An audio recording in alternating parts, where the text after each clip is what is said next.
அனைவருக்கும் வணக்கம்.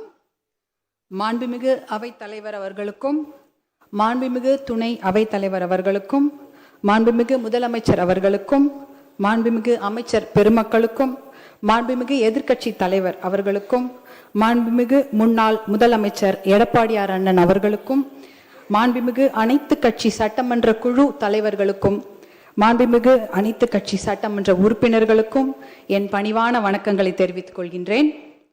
இந்த சட்டப்பேரவைக்கு அவைத்தலைவராகவும் துணை அவைத்தலைவராகவும் ஒருமனதாக தேர்ந்தெடுக்கப்பட்டிருக்கும் தங்களுக்கு பாட்டாளி மக்கள் கட்சி சார்பாக மனமார்ந்த வாழ்த்துக்களை இந்நேரத்தில் தெரிவித்துக் கொள்கின்றோம்.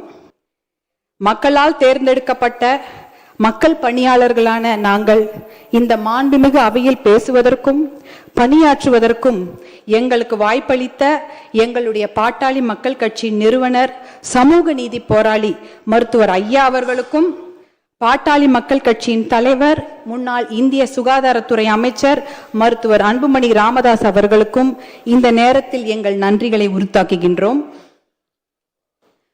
தமிழ்நாட்டின் வளர்ச்சிக்காக இந்த பெருமைமிகு சட்டப்பேரவையில் சமூக நீதி, பெண்கள் பாதுகாப்பு, மது ஒழிப்பு, போதை ஒழிப்பு, இளைஞர்களுக்கு வேலை வாய்ப்பு, வேளாண் வளர்ச்சி, தொழில் வளர்ச்சி, நீடித்த சுற்றுச்சூழல் பாதுகாப்பு, கல்வி மற்றும் மருத்துவம், தமிழுக்கு முக்கியத்துவம், நீர் மேலாண்மை பற்றிய ஆக்கப்பூர்வமான விவாதங்களை பேரவைத் தலைவர் அவர்கள் தலைமையேற்று நடத்தி தருமாறு அன்போடு கேட்டுக்கொள்கின்றோம்.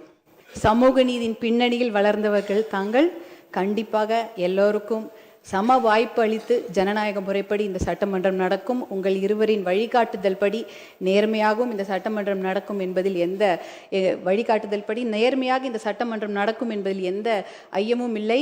இந்த சட்டமன்றத்தில் பணியாற்றுவதற்கு எங்களுக்கு மிகுந்த பெருமையாகவும் அது எங்களுடைய பாக்கியமாகவும் வரமாகவும் நாங்கள் கருதுகின்றோம். மூதறிஞர் ராஜாஜி, ஓமந்தூர் ராமசாமி ரெட்டியார், கர்ம வீரர் காமராஜர், பேரறிஞர் அண்ணா, முத்தமிழ் அறிஞர் கலைஞர், புரட்சி தலைவர் எம்ஜிஆர் அவர்கள், புரட்சி தலைவி ஜெயலலிதா அம்மையார் அவர்கள் அலங்கரித்த இந்த பெருமைமிகு தமிழ்நாடு சட்டப்பேரவையில் 3 முறை சட்டமன்ற உறுப்பினராக பணியாற்றியவர் என்னுடைய தாய் வழி தாத்தா, திருத்தணியை மீட்ட தளபதி திரு கே விநாயகம் அவர்கள். திருத்தணி ஆந்திர பிரதேசத்துடன் சென்றபோது அதை போராடி மீட்டு கொடுத்த மொழி போராட்ட தியாகி அவர். 3 முறை இந்த சட்டமன்றத்தில் சட்டமன்ற உறுப்பினராக பணியாற்றி இருக்கிறார். அவரும் அன்றைய முதல்வர் பேரறிஞர் அண்ணா அவர்களுடனான சட்டமன்ற விவாதங்கள் வரலாற்று சிறப்பு மிக்கவை. ஒருமுறை honourable chief minister, your days or numbered என்று என்னுடைய தாத்தா சிம்மக்குரல் தளபதி கே விநாயகம் அவர்கள் முழங்கி இருக்கின்றார். அந்த சமயம் அன்றைய முதலமைச்சர் பேரறிஞர் அண்ணா அவர்கள், honourable member, my steps R measured என்று அமைதியாக பதில் அளித்திருக்கின்றார். அப்படிப்பட்ட ஆரோக்கியமான விவாதங்கள் நடைபெற்ற பெருமைமிகு சட்டமன்றம் நம் தமிழ்நாடு சட்டமன்றம்.